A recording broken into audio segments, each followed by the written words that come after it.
presenting by Shekhar Sound Banji। Patna Baba Maharaj खोला हो केवाड़िया मंदिर की। पटना महाराज खोला हो केवाड़िया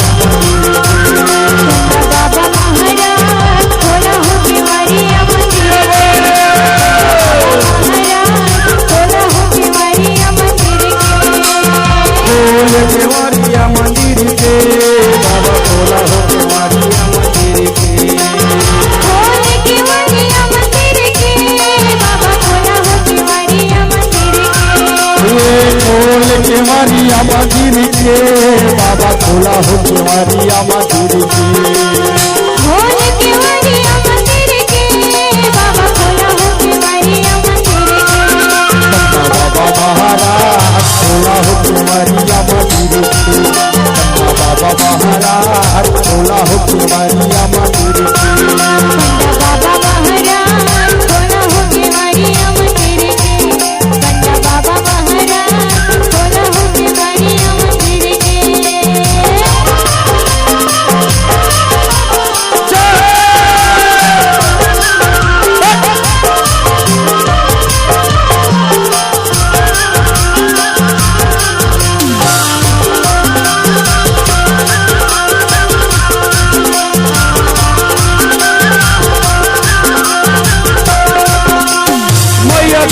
से पर ब्रह्मा जी आए खोला हो केवाड़िया मंदिर के। मैया के तरफ से पर ब्रह्मा जी आए खोला हो केवाड़िया मंदिर के।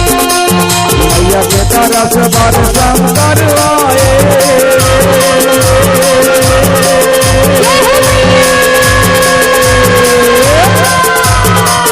दुर्गा के तरफ से पर शंकर आए टूड़ो बैला मचरी के।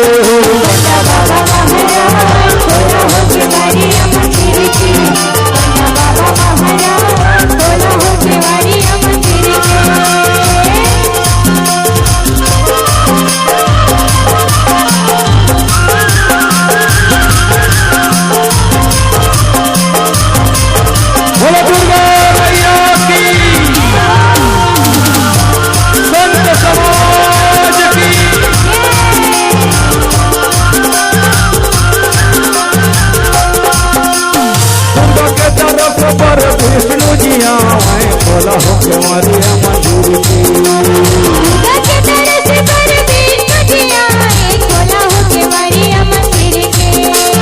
मैया के तरफ से पर विष्णु जी आए